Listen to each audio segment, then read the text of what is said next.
सदगुरुदेव भगवान की जय। श्री सीताराम सरकार की जय। श्री राधा वल्लभ लाल की जय। श्री राधा रमण लाल की जय। श्री गौरी शंकर महादेव की जय। सभी दर्शकों और भक्तों को कोटि कोटि प्रणाम। सबको प्रेम भरा जय जय श्री राधा। आज मैं आपको बताऊंगा कि अभी तक मैंने जो भी सत्संग आपके साथ किया, निश्चित अगर आप उस पर विश्वास कर पाएंगे तो आप देखेंगे कुछ दिनों के बाद, जब साधना करते हुए कुछ समय व्यतीत हो जाएगा, फिर आप देखेंगे निश्चित आपके जीवन में बदलाव आएगा। निश्चित भगवान की कृपा आपको महसूस होने लगेगी। ये मैं बहुत विश्वास के साथ कहता हूँ। आज के सत्संग में मैं आपको बताऊंगा कि भगवान की जप साधना में ऐसा उपाय मैं आपको बताऊंगा जिसको करने से निश्चित सिद्धियां आने लगती हैं। ऐसी आपकी एकाग्रता बढ़ जाएगी कि संसार में भी बड़े से बड़ा कार्य आप कर देंगे और आश्चर्यचकित हो जाएंगे। जो लोग भी आपकी क्रिया देखेंगे, विश्वास करें। देखिए, जो आप ये जब साधना करते हैं, जब ये व्यग्न चित्त से की जाती, मतलब आपका चित्त जो है व्यथित है, आपका चित्त चंचल है, तब अगर आप जब साधना करते हैं तो वो प्रभावशाली। मैं ये तो नहीं कहूँगा कि जब साधना कभी भी व्यर्थ जाती है, लेकिन वो प्रभावशाली तब बहुत अधिक होती है जब आप एकाग्र चित्त से जब साधना करते हैं। जितना आपका मन एकाग्र होगा, आप अभ्यास करें कि जो भी आप भगवान का नाम जप रहे हैं, मंत्र जप रहे हैं, आप उसके अक्षरों को अपने मानसिक पटल पर लिखें। एक एक अक्षर को आप लिखें जो नाम है, और अंदर से उसका जाप करें और मानसिक पटल पर उन अक्षरों को लिखें। ये बहुत साधना, सिद्ध साधना मैं आपको बता रहा हूँ। जितने भी मैंने संत ऐसे देखे हैं, जिन संतों के अंदर ऐसा प्रभाव है, आप विश्वास नहीं करेंगे, वो जिसके ऊपर हाथ रख देते हैं उसका काम बन जाता है। विश्वास करें आप, ऐसी सामर्थ्य उन संतों के अंदर है। और उन संतों से मैंने यही जानकारी पाई है कि जो भी जब चिंतन के साथ करता है, चिंतन का बहुत असर होता है। जैसे आप व्यवहार में देखें, अगर आप संसार में काम का चिंतन करने लग जाएं तो आपके अंदर तुरंत ही काम जागृत हो जाएगा। या ऐसा कोई आप दृश्य देखने लग जाएं तो आपके अंदर काम जागृत हो जाएगा। अगर आप क्रोध का चिंतन कर लें, आपको कोई क्रोध भरी बातें सुनाए और आपका क्रोध का चिंतन होने लगे, या कोई आप अपने ऐसे व्यक्ति का चिंतन करने लगे जो आपसे झगड़ा करता है, दुश्मनी मानता है, तो देखना आपके अंदर क्रोध आने लगेगा। चिंतन से ही किसी का भी आप चिंतन करें, आप अच्छी अच्छी मिठाइयों का चिंतन करें तो आप देखना आपकी जीभ में पानी आ जाएगा। जिसका भी आप चिंतन कर लें, की नाम का कीट होता है, वो किसी दूसरे जाति के एक कीड़ों को पकड़ लाता है। आप देखना आपके घर में अब तो प्रायः नहीं रह गए हैं, लेकिन आप देखना शायद देखने को मिल जाए। घर के दरवाज़ों में या घर की दीवारों में एक मिट्टी का, उसमें एक छोटा सा छेद होता है, एक मिट्टी का बना हुआ आपको दिखा हुआ मिलेगा।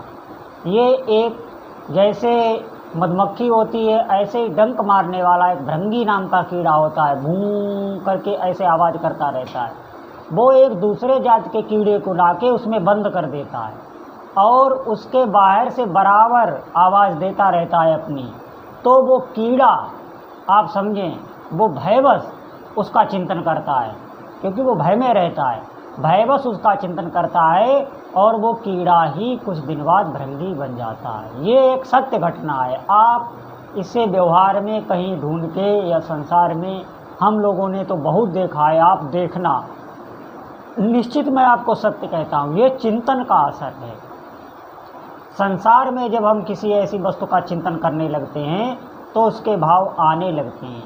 इसी प्रकार जब कोई साधक भगवान के नाम का या मंत्र का अपने मानस पटल पर चिंतन करते हुए जप करता है तो थोड़े ही समय में भगवान के जितने भी सद्गुण हैं, जितनी भी उस नाम में शक्ति है, वो उसके अंदर आने लगती है। आप विश्वास करें, उस साधक के संकल्प सिद्ध होने लगते हैं, उसकी भावना बदल जाती है, वो संसार में सबसे अलग अपने को महसूस करता है, उसकी चेतना ऊपर उठ जाती है, इन सुख दुखों से वो ऊपर चला जाता है। अभी आपको जो भी बातें आप सुनते हैं उससे सुखी दुखी होते हैं, तब ऐसा नहीं होता है।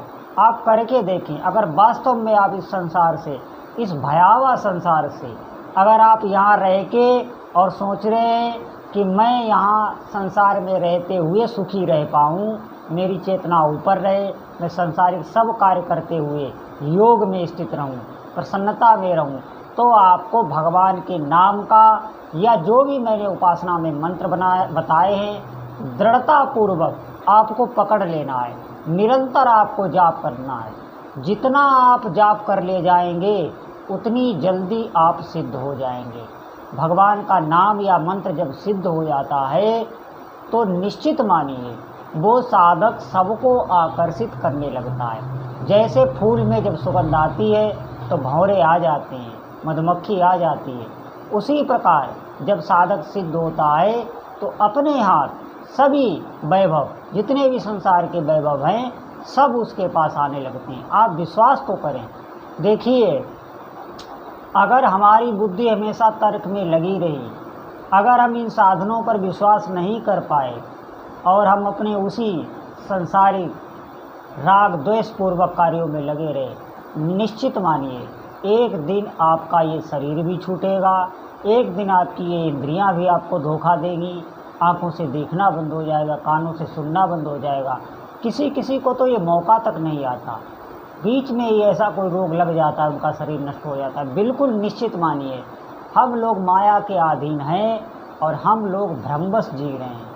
आपको अगर वास्तव में कुछ देखना है, अपने इष्ट देव के इन आँखों से, इन्हीं आँखों से साक्षात, जैसे मैं आपको से बात कर रहा हूँ, ऐसे अगर आपको अपने इष्ट देव के दर्शन करना है तो आप साधना करें, आप सत्संग सुने। श्रवण का बहुत फल है, इतना फल है श्रवण का कि आप विश्वास नहीं कर पाएंगे। अगर आप भगवान के भक्तों के मुख से भजन में लगाने वाली बातें, सत्संग, कीर्तन ये सुन रहे हैं, निश्चित मानिए आपका तपोबल बढ़ रहा है, आपकी ऊर्जा बढ़ रही है, सभी भागवतिक शक्तियाँ आपके अंदर आ जाएंगी केवल श्रवण मात्र से।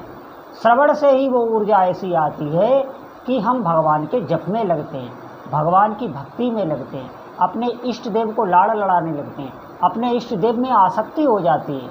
और जिस भक्त को आसक्ति हो जाती है उसके कर्म बंधन सारे नष्ट हो जाते हैं अपने हाथ, वो साधक सिद्ध होने लगता है। इष्ट देव के सानिध्य का उसे अनुभव होने लगता है, हमेशा साथ रहते हैं, चाहे उसे जंगल में कर दो वो प्रसन्न रहेगा, क्योंकि उसे अकेलापन अनुभव नहीं लगता, उसे हमेशा इष्ट देव का अनुभव लगता है। अगर आपको अपने इष्ट देव का अनुभव चाहिए तो आपको आसक्तिपूर्वक उनके नाम जप में लगना होगा, और अगर आप ध्यान पूर्वक नाम जप में लग पाए तो थोड़े ही दिनों में सिद्ध हो जाएंगे। सच मानिए, अगर आप ध्यान पूर्वक नहीं कर पा रहे तो भी आप नाम जप से काम सब करते रहिए। करने को सब काम है, सुमिरन को हरि नाम। आप सब काम करें जो करने योग्य हैं, लेकिन जीभ से तो नाम ले सकते हैं, तो वो भी आपको समस्त सिद्धियां ला के दे देगा। उसमें थोड़ा समय जरूर लगता है, लेकिन आपको निरंतर रटना है।